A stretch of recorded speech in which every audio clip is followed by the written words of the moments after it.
তৃষার সঙ্গে অবৈধ সম্পর্ক রাখার অভিযোগ উঠল এবার আয়ুষের বিরুদ্ধে। হ্যাঁ বন্ধুরা, ভিডিওতে লাইক দিয়ে দেখতে থাকুন। যে মুহূর্তে কিনা ইন্দ্রাণী গাঙ্গুলি বলতে থাকে যে মুখ সামলে কথা বলো, তুমি কার সম্পর্কে কী সমস্ত উল্টোপাল্টা কথা বলছো সেটা তুমি একবারও ভেবে দেখেছো? তুমি ভুলেছো না তুমি কিন্তু গাঙ্গুলি হাউসে দাঁড়িয়েছো, এবং তুমি গাঙ্গুলি হাউসে দাঁড়িয়ে গাঙ্গুলি পরিবারের সামনে তুমি Ayushman Ganguly Ganguly group of company যে সিইওর নামে তুমি এই সমস্ত মিথ্যে অভিযোগ এনেছো।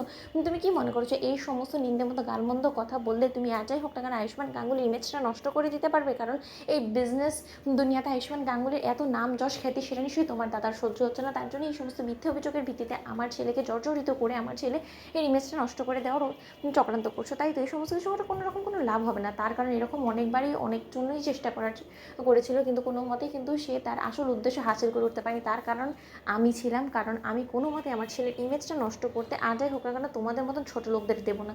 ঠিক সেই সময় এই কথা বলা মাত্র স্যাম যখন বলতে থাকে যে মুখ সামলে কথা বলবে ইন্দ্রাণী গাঙ্গুলি, আপনার এই গর্ব দম্ভ এই সমস্ত কিছু তখন কোথায় ছিল যখন কি আপনার ছেলে দিনের পর দিন আমার বোনের সঙ্গে অবৈধ সম্পর্ক রেখেছিল, আমার বোনের সঙ্গে জুটিয়ে প্রেম করে বেরিয়েছিল। আপনার ছেলে দিনের পর দিন রাতের পর রাত কাটিয়েছিল আমার বোনের সঙ্গে, আমার বোনকে বিয়ের প্রতিশ্রুতি দিয়ে, তাহলে সেই সমস্ত কিছু এক ঝলকে আপনি মিথ্যে করে দিতে পারলে তো সেটা মিথ্যে প্রমাণিত হবে না, তাই না? তার কারণ আমরা যে কথাগুলো বলছি সেটা সম্পূর্ণরূপে সত্য এবং তার যথাসাধ্য পরিমাণ আমাদের কাছে প্রমাণও আছে। আপনি আপনার ছেলেকে ডাকুন, আপনার যদি এতটাই সাহস থেকে থাকে, আপনার বুকে বল থাকলে, আপনার ছেলের মনের মধ্যে যদি সত্যতা থেকে থাকে, তাহলে আপনার ছেলেকে ডাকুন। আপনার ছেলে আমি দেখি যে কী করে আমার বোনকে অস্বীকার করে, কী করে ও চিনতে না পারার ভান করে, আমিও দেখতে চাই। ঠিক সেই সময় কথা বললাম মাত্র এক পর্যায়ে কুসুম যখন কিনা কাঁদো কাঁদো চোখে আয়ুষকে ডেকে পাঠায়, ঠিক সেই সময় এক পর্যায়ে আয়ুষ কুসুমকে দেখে বলতে থাকে যে কী ব্যাপার কুসুম, তোমার চোখে জল কেন বলো তো? তুমি জানো না যে তোমার চোখের জল আমি কোনো মতে সহ্য করতে পারি না? ঠিক সেই সময় কুসুম যখন নিজের মাথায় আয়ুষের হাত দিয়ে বলতে থাকে যে ছোটো সাহেব, আপনি আমাকে একটা সত্য করে কথা বলুন তো, আপনি কোনোদিনও আমার বিশ্বাসে ধাক্কা দেবেন না তো? কোনো সময় আপনি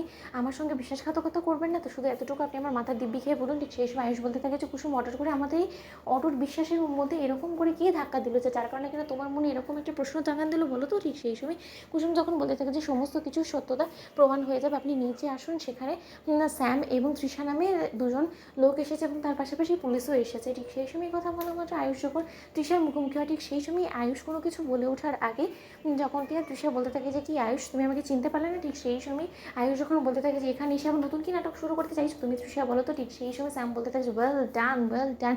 কি মিসেস গাঙ্গুলি, এবার তো আপনি নিশ্চয়ই অবিশ্বাস করবেন না যে আপনার ছেলে আমার মেয়ে বোনকে চেনে না। তার মানে হিসেবে বুঝতে পারছেন যে ওদের মধ্যে কিছু হলো একটা সম্পর্ক রয়েছে। তাহলে আয়ুষ্মান গাঙ্গুলি, তুমি এবার বলে দাও না যে হসপিটালে তুমি গিয়ে সমস্ত কিছু শুনে এসেছো, ডক্টর যখন কিনা বলেছে যে আমার বোন কনসিভ করেছে, এবং তুমি সেই সমস্ত ডর ভয়ে তুমি নিজেকে এরকম করে ঘরবন্দি করে রেখেছো। তুমি কোনো মতেই চাও না যে আসল সত্যটা গোটা দুনিয়া জানতে পারুক যে তুমি আমার বোনের সন্তানের মা হতে চলেছো। তো বন্ধুরা, লাইক কমেন্ট শেয়ার করো, সাবস্ক্রাইব করতে ভুলো না।